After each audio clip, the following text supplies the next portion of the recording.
Olá, pessoal. Hoje a gente vai começar a falar sobre o capítulo 9 do nosso livro-texto, que trata da fotossíntese, suas considerações fisiológicas e ecológicas. Neste capítulo, então, a gente vai abordar os assuntos da fotossíntese, né? Os aspectos relacionados à agricultura e ao meio ambiente. Nós vamos abordar, né, então, como que o processo de fotossíntese funciona em organismos isolados e organismos, na verdade, as diferenças entre organismos isolados e intactos, né? Então a gente falou nas aulas anteriores nos aspectos fisiológicos, bioquímicos, né? No cloroplasto, como que tudo funcionava, não é isso? Agora a gente vai falar mais sobre como isso acontece na folha ou na planta inteira, tá? Todos sabemos, né, que existe uma interação, né, na verdade, um efeito da fotossíntese, não é isso? Com a produtividade vegetal, né? Seja ela a produtividade de matéria seca, né, que está associada ao crescimento da planta e é resultado da fixação de carbono pelo processo fotossintético, não é isso? Ou a produtividade de grãos, de frutos, né? Que é uma parte só da planta, né? Então é um acúmulo ali de matéria seca nestas estruturas, certo? Bom, em 1905, o fisiologista britânico Blackman criou uma hipótese, né, onde disse que, sob algumas condições especiais, a fotossíntese é limitada pela etapa mais lenta do processo. Então, considerando essa abordagem, né, a fotossíntese pode ser limitada ou pela luz, né, quando, em ambientes onde a quantidade de luz é insuficiente para que o processo fotossintético ocorra no ótimo, ou pela quantidade de CO2 na atmosfera, né? Então, um dos dois fatores que são primordiais para o processo fotossintético, conforme já vimos previamente, né, podem limitar a fotossíntese de um vegetal, certo? A folha intacta, então, considerando as atividades, né, os processos e as rotas fotossintéticas, ela possui três etapas importantes para o desempenho fotossintético, que são a atividade da rubisco, que é a principal enzima que fixa ou que assimila o CO2 atmosférico, que normalmente entra ali pelos estômatos, né? Então, essa troca gasosa, essa entrada de CO2 vai depender da abertura estomática, né? Ela vai depender da abertura estomática, não é isso? Então, essa abertura estomática, ela pode limitar ou favorecer, né, a entrada de CO2 para que o CO2 chegue até a rubisco, né, que está localizado nas células do mesófilo, da lâmina foliar ali, né?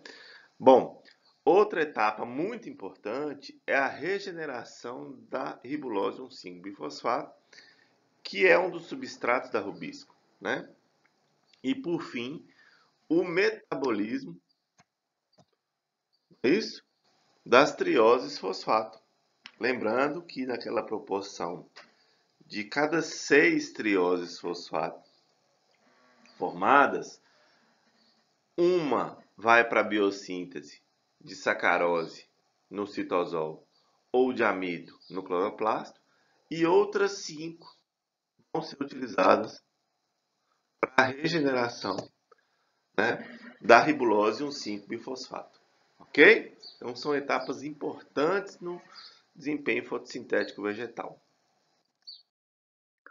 Estes processos, né, que a gente acabou de comentar, que são atividade da rubisco, generação da ribulose 1,5-bifosfato, metabolismo das trioses fosfato, eles ocorrem no parênquima das folhas. Então, a gente tem aqui um exemplo de duas folhas, né, de uma leguminosa, que é a Thermopsis montana. Essas duas folhas crescidas em ambiente diferente, mas bem mostrado e bem especificado aqui onde está cada uma das suas células, né, dos seus tecidos. Aqui, esta folha cresceu em ambiente com sol, e esta folha dessa mesma espécie cresceu em ambiente com sombra. Apesar das estruturas dos tecidos dessas duas folhas serem os mesmos, a gente pode observar que existem diferenças, principalmente em relação à espessura dessas folhas, né? Elas estão na mesma escala. O que a gente observa? Que o parênquima, principalmente o parênquima palissádico, das folhas crescidas em sol, ele é maior, ele é mais espesso, né, do que o parênquima palissádico crescido nas folhas em sombra. O mesmo acontece com o parênquima esponjoso, mas numa escala um pouco menor, tá? E é característico de folhas de sol apresentarem uma lâmina foliar mais espessa, né, em relação a folhas de sombra. É uma adaptação, né, morfológica que as espécies apresentam em ambientes diferentes, né? As folhas de sombra são normalmente folhas mais finas em comparação com folhas de sol. Obviamente que é importante comparar a mesma espécie. Então a gente tem aqui uma camada de células superiores que é a epiderme, né? A gente vai ver mais à frente em relação à estrutura para absorção de luz, que essas células da epiderme funcionam de forma muito importante na captação luminosa, formando uma estrutura que funciona como uma lente convexa, concentrando os raios solares para que os mesmos possam atingir os cloroplastos que estão localizados nos parênquimas. Então a gente tem aqui o parênquima palissádico, essa primeira camada, né? E o parênquima esponjoso ou lacunoso, né, que é essa segunda camada. Seguido depois pela epiderme inferior. Não é isso? Isso aqui é um corte transversal de uma lâmina de folha, né, da folha de uma leguminosa, conforme já falamos, certo? Lembrando então que os processos fotossintéticos ocorrem nas células do parênquima, certo? Nas células do parênquima da folha. Na verdade, os tecidos verdes, né, que apresentam coloração verde ou que tenham clorofila, realizam fotossíntese. Mas os órgãos responsáveis ou mais importantes para o processo fotossintético dos vegetais, obviamente que são as folhas, né? Ok? Bom, pensando então e começando a falar sobre a luz, as folhas e a fotossíntese, né? A anatomia foliar, então, e os movimentos dos cloroplastos nas folhas, os cloroplastos se movimentam sim nas folhas, eles vão controlar a absorção de luz para a fotossíntese, né? Mas antes a gente tem que entender melhor as unidades, né? Entender melhor os conceitos para a medição de luz. Não é isso? A gente tem inicialmente o conceito de irradiância. O que é irradiância? É a quantidade de energia que incide sobre um sensor plano por unidade de tempo, né? Essa energia ela é medida em watts por metro quadrado. Perfeito? O número de quanta incidentes, lembrando que quanta é o plural de quanto, né, é normalmente medido em mol ou milimol de fótons por metro quadrado por segundo. Esta unidade traduz a irradiância dos fótons, né? A irradiância dos fótons, ok? A interceptação dessa irradiância pela planta acontece através de um órgão plano, né, que é a superfície foliar, que vai interceptar essa energia luminosa, não é isso? Ou de órgãos não planos, que são partes aéreas complexas, plantas inteiras, ou até mesmo o cloroplasto. Essa energia, embora tenha uma predominância de incidência direta vindo do Sol, ela vem de todas as direções. Pode vir de reflexão de outra planta, reflexão do solo, transmissão de folhas que estão acima daquela que interceptou e a luz atravessou ela, né? E a taxa de fluência, que mede essa energia, apresenta unidades iguais às que a gente já comentou. A gente tem também, né, o que a gente chama de radiação fotossinteticamente ativa, né? Que conforme também já comentamos nas aulas anteriores, é a radiação dentro do espectro visível.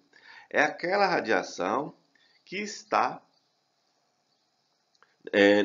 ou que apresenta o comprimento de onda que está dentro da faixa de 400 a 700 nanômetros, com picos de absorção no azul, né, no comprimento de onda referente ao azul, que é o comprimento de onda próximo a 400 nanômetros, e no vermelho, que é o comprimento de onda próximo a 700 nanômetros. Mas toda essa radiação dentro desse intervalo também é conhecida como radiação fotossinteticamente ativa.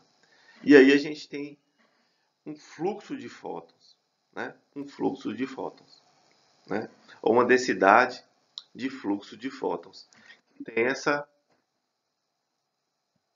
sigla aqui, né? Normalmente a gente vai ler algum trabalho ou até mesmo algum capítulo, essa sigla é bem comum, né? No dia, considerando um dia ensolarado, né?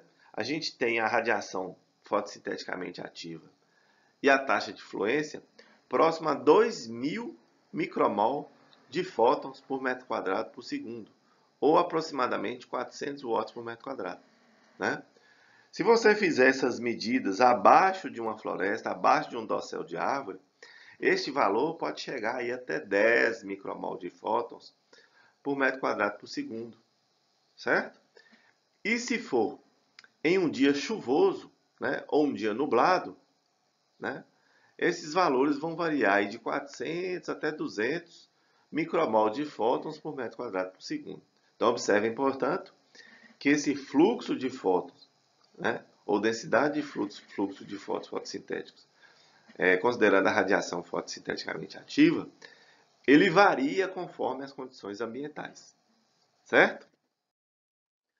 É muito interessante essa figura, né, para a gente analisar e observar que do total de energia solar que chega até a Terra, né, que é a energia que chega até o nosso planeta, apenas uma pequena parte é de fato destinada ao acúmulo de matéria seca, na verdade, a formação de carboidratos, né, que ficarão na planta, tá? Por que isso acontece, né? Então vamos entender. Primeiro,